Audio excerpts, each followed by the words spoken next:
Amigos telespectadores da Rede Vida de Televisão e do programa Páginas Difíceis da Bíblia. Bem, nós estamos continuando a ler detidamente, pausadamente, com as explicações, o texto de João. É claro que aqui eu dou explicações, digamos, científicas, como se dá numa sala de aula. Isto aqui em nada perde para um curso de teologia a seminaristas, a candidatos ao sacerdócio. É evidente que numa sala de aula e numa aula de Sagrada Escritura, um padre não faz um sermão, não faz um sermãozinho, ainda que bonitinho. Ele deve dar uma aula científica. Mas é bom que o povo saiba que o cientificismo não vai contra a espiritualidade. Não. Pelo contrário, ajuda a entender mais a fundo o texto. É evidente também que quando eu faço espiritualidade, ou melhor, quando eu faço Lexio Divina, quando eu faço meditação, quando eu medito sobre o texto, eu não me preocupo com essas coisas todas que digo, mas isto aqui está dentro de mim e, de certa maneira, me ajuda a entender melhor um texto, não é verdade? Eu diria ainda que nos ajuda a ter mais qualidade na nossa fé, vamos dizer assim. Isso acaba a gente entendendo com uma certa razão aqueles acontecimentos. Como dizia Santo Agostinho, primeiro nós temos que crer, mas depois com a inteligência, com a razão, nós vamos a fundo no objeto crido e aquilo é um prazer para nós. Se torna uma ação prazerosa. Exatamente. Bem, vamos agora, concluído, encerrado o episódio da purificação do templo, vamos para o seguinte, que é um episódio de transição. Transição entre uma narração e outra. Isso, é o último aqui, praticamente, os últimos aqui do capítulo 2. Então vamos do versículo 23. Enquanto estava em Jerusalém para a festa da Páscoa... Interessante, minutinho, eu vou sempre fazendo as minhas intervenções. Os sinóticos afirmam que Jesus teve uma única vez em Jerusalém, por ocasião da Semana Santa e do final. Este aqui insiste em diversas visitas de Jesus em Jerusalém. Quantas vezes Jesus esteve em Jerusalém? Eis uma boa questão. Nunca saberemos dizer quantas vezes esteve. Parece que este evangelho aqui, neste caso, tem razão. Porque para que as grandes autoridades de Jerusalém se opusessem tão ferrenhamente contra Jesus, certamente era preciso que o conhecessem. Exatamente. Não é? Então, é possível que Jesus tenha estado mais vezes em Jerusalém. Quantas? Bem, essa questão nunca mais saberemos. Então, enquanto estava em Jerusalém para a festa da Páscoa, vendo os sinais que fazia, muitos creram em seu nome. Mas Jesus não tinha confiança neles. Bem, e não tinha confiança neles por quê? Porque aqui se trata de uma fé baseada em sinais. E para este evangelista, esta fé não é a mais pura. Uma fé baseada em sinais, uma fé baseada em milagres, não é a fé mais pura. É uma fé imperfeita. É interessante porque o versículo continua dizendo, porque os conhecia a todos. E não necessitava que lhe dessem testemunho sobre o homem, porque ele conhecia o que havia no homem. Bem, e aí estão alguns versículos, poucos, dois, de transição entre um episódio, a purificação do templo, e um outro episódio, uma visita que lhe faz um alto membro do Sinédrio, ao que tudo indica, Nicodemos. Vamos para lá. Havia entre os fariseus um homem chamado Nicodemos. É a primeira vez que aparece esse senhor aqui. Ele vai aparecer mais duas vezes. No meio do Evangelho, capítulo 7, tomando a defesa de Jesus, e por ocasião da sepultura de Jesus, juntamente com José de Arimateia. 3 vezes ele aparece, mas apenas neste Evangelho. O nome não indica coisa alguma, portanto, não há que pensar que tenha sido uma pessoa criada pela fantasia simbólica. À noite ele veio encontrar Jesus. À noite ele veio encontrar Jesus. Por que de noite?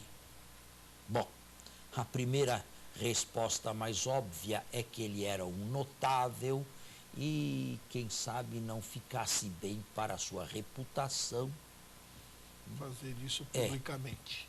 Encontrar-se com Jesus de maneira pública. Esta é a explicação mais óbvia, mas existe uma outra mais profunda. Ele vem de noite porque ele vem das trevas para a luz.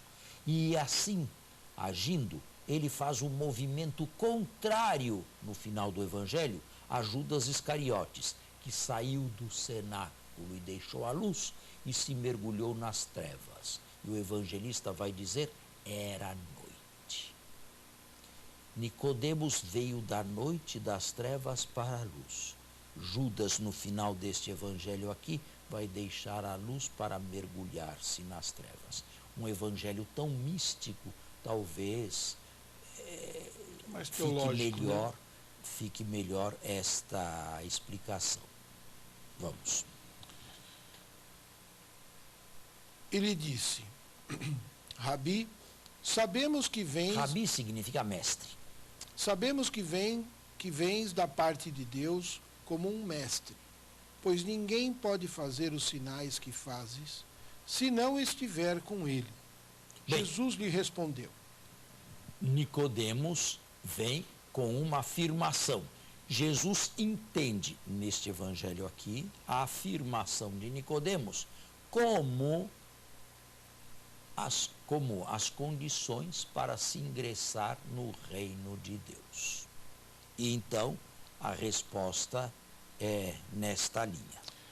Em verdade te digo, quem não nascer do alto não pode ver o reino de Deus. Quem não nascer do alto não pode ver o reino de Deus. Bem, aqui tenho que parar porque esta frase é muito profunda, muito densa e muito complicada. Veja o seguinte, aqui se trata de saber como fazer ou o que fazer para se ingressar no reino de Deus. Tá bem? A resposta de Jesus é relativamente simples.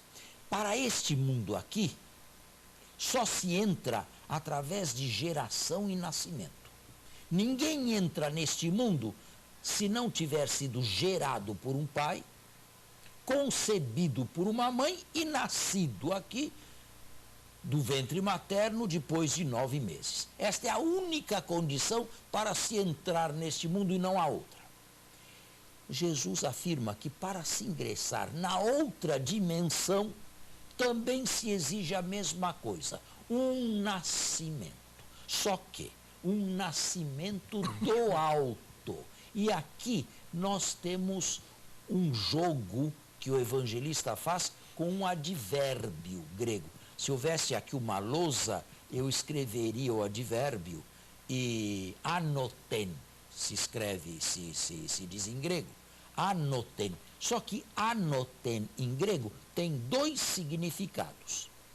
Significa tanto de novo quanto do alto. E aqui o evangelista faz um jogo entre 2 interpretações. Nicodemos, interpretando mal, pensa num nascimento de novo. Como pode um homem já velho voltar a entrar no seio de sua mãe? Jesus, porém, não está falando num novo nascimento, mas num nascimento do alto. Agora, é bonito. Um mesmo advérbio, significando 2 coisas e se prestando a uma falsa interpretação. E é bem o estilo de João. O homem sempre interpreta mal.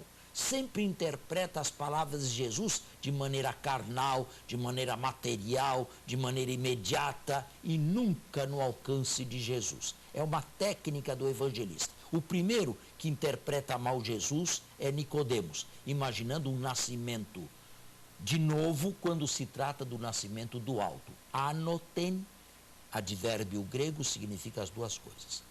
Mas isto cria um problema histórico. este trocadilho ou esta dupla significação é apenas possível em grego. Provavelmente Jesus não conversou com Nicodemos em grego. Conversou em aramaico. E em aramaico não há possibilidade de usar a mesma expressão com duplo significado. Isto coloca realmente um problema histórico, se este diálogo realmente aconteceu ou não. Respondendo em poucas palavras, eu quero dizer aqui que o diálogo tem elementos bastante primitivos, não aqui, mas tem elementos primitivos ao lado de outros que foram frutos ou que são frutos de reinterpretações do evangelista. Está certo? Então, neste momento aqui, eu insisto com o telespectador que há elementos, sim, bastante primitivos, ao lado de outros elementos menos primitivos. Quando o senhor diz que esse diálogo põe em dúvida essa questão, se esse diálogo realmente existiu, então já parte desde a questão da visita de Nicodemos a Jesus. Não quero dizer que um Nicodemos não se tenha alguma vez encontrado com Jesus. Tá. Mas eu quero dizer que este diálogo, embora contenha elementos primitivos, chegar à história aqui é impossível, tem elementos que provêm de uma reflexão e de uma meditação. Talvez certo? a resposta, então, de Jesus. Mas vamos ter que fazer o intervalo e voltamos já. Estamos de volta aqui ao nosso segundo momento. Eu disse que ao lado de elementos primitivos, existem elementos que foram meditados e refletidos pelos autores do Evangelho. Certo?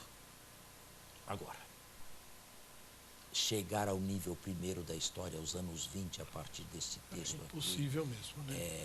É muito difícil, é muito complicado. De qualquer maneira, elementos primitivos existem. Nascer de novo, por exemplo, é um elemento que se encontra nos sinóticos. Em verdade vos digo, se não vos tornardes como crianças, não entrareis no reino dos céus. Percebe que existem certas analogias? Percebe?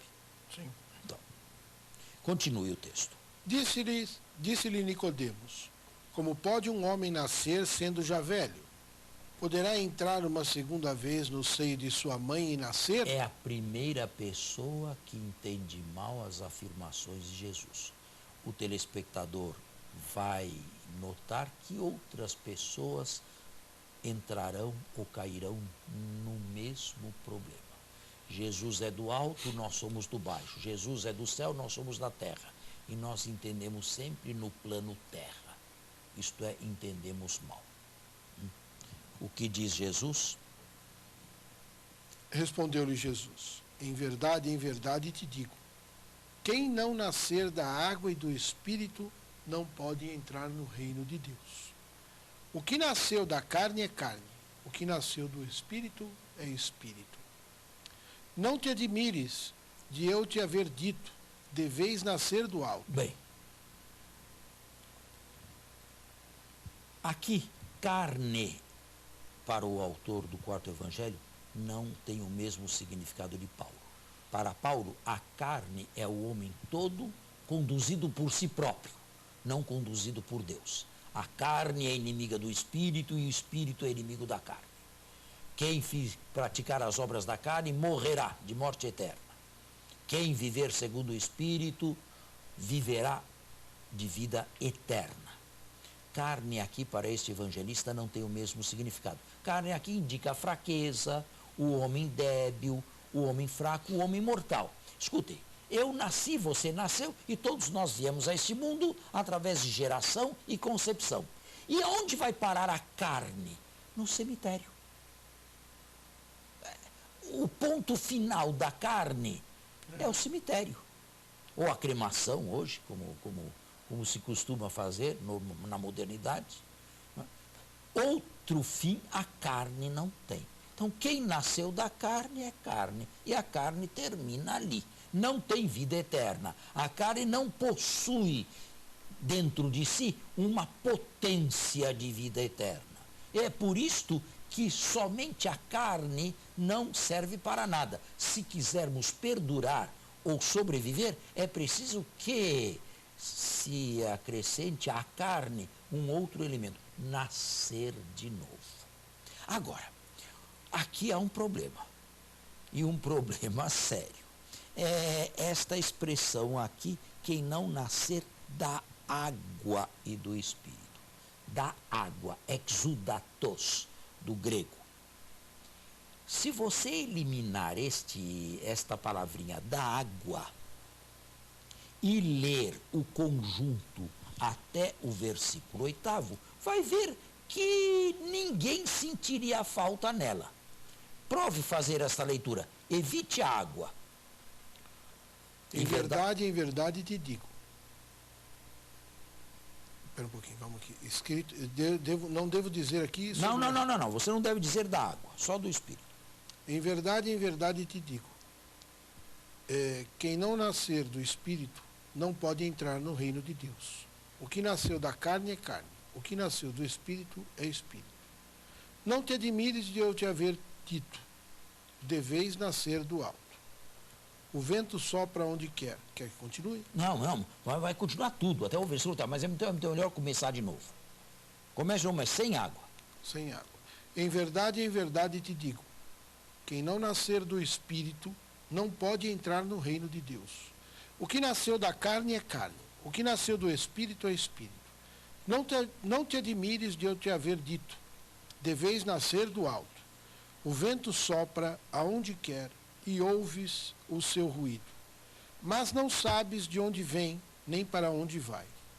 Assim acontece com todo aquele que nasceu do Espírito. Percebe que o texto vai muito bem? O água não faz... Não liga nada, né? Parece que foi um elemento inserido. Aqui, Bultmann, evidentemente, Sim. tem a sua explicação. Tudo que cheira sacramentalismo, para Bultmann, é a mão do redator eclesiástico. Foi um redator eclesiástico que mais tarde acrescentou da água aqui para amoldar o texto evangélico a uma praxis da igreja. Ao batismo, por exemplo. Como a igreja batizava com água, era de todo conveniente que o texto falasse de água.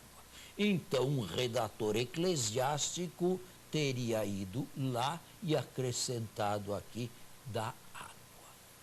E assim Bultmann procede sistematicamente com todas as alusões sacramentárias do quarto evangelho. Bem, qual é a resposta que se pode dar a Bultmann? É a seguinte: do ponto de vista estritamente textual, de crítica textual, a sua posição cai por terra. Por quê? Se um redator eclesiástico no século II, ou III, ou IV, tivesse correndo corrigir um códice, ele, evidentemente, por suposto, não teria em mãos todos os códices. E então seria muito fácil que em algum códice não estivesse contido a palavra da água, a expressão da água. Isto não ocorre com nenhum códice. Portanto, já do ponto de vista da crítica textual, a posição de Bultmann cai por terra. Agora, se eu deixo de lado a posição radical de Bultmann, que foi um redator eclesiástico que acrescentou isto aqui por volta do século III ou II, final do século II, IV, para amoldar o texto bíblico a uma prática da igreja, é possível que numa redação primitiva, este evangelho passou por 2 ou 3 redações. É possível que numa redação primitiva não estivesse a expressão da água. E é por isso que a leitura que você fez sem a menção da água é uma leitura que corre perfeitamente, e se ela não estivesse aí, nenhum leitor sentiria falta nela. Certo? A prova disso é que o versículo 8º, o último versículo, retoma praticamente esse texto. Esse versículo aqui, sem falar d'água. Leia apenas o versículo 8º. O vento sopra onde quer e ouves o seu ruído, mas não sabes de onde vem, nem para onde vai. Assim acontece com todo aquele que nasceu do Espírito. E não diz que nasceu da água e do Espírito. Aqui. Interessante que a nota do rodapé aqui. Não diz nada. Não. Portanto, vai perfeitamente bem. Então, qual é a resposta? É possível que numa segunda ou terceira redação do texto, o redator intermédio ou o último redator tenha acrescentado a expressão da água. Mas não o redator eclesiástico, bem mais tarde, como afirmou Bultmann. Certo? Então, a ideia é clara. Assim como para este mundo ninguém entra a não ser por nascimento, por geração, também no mundo de Deus ninguém entra a não ser por geração. Quem gera aqui é um pai. Quem gera lá é um pai também. Quem gera aqui é um pai através de uma mãe. Quem gera lá é o pai através do Espírito. É o pai através do Espírito Santo. Mas é uma nova geração necessária para se candidatar ou se tornar candidato ou se ingressar no reino de Deus. O versículo 8º, você vai ler pela terceira vez só uma parte, precisa ser entendido. O vento sopra onde quer e ouves o seu ruído, mas não sabe de onde vem nem para onde vai. Assim acontece com todo aquele que nasceu do Espírito. O que significa que o vento sopra e não se sabe de onde vem e para onde vai? Os antigos não conheciam meteorologia, como nós. Nós sabemos por que o vento se desloca, porque existe deslocamento de massa de ar quente com massa de ar frio. Para os antigos, o sopro do vento era um tanto misterioso, querendo dizer que o nascimento do alto é um nascimento real, embora misterioso. Ele é comparado ao vento que sopra onde quer. Ouves a sua voz, mas não sabes de onde vem nem para onde vai. Bem, o nosso tempo hoje está encerrado, mas acredito que caminhamos e fizemos algum progresso, não é? Bem, bastante. Então, a continuação do diálogo fica para a próxima semana. Muito obrigado. Até a próxima semana. Bom domingo a todos.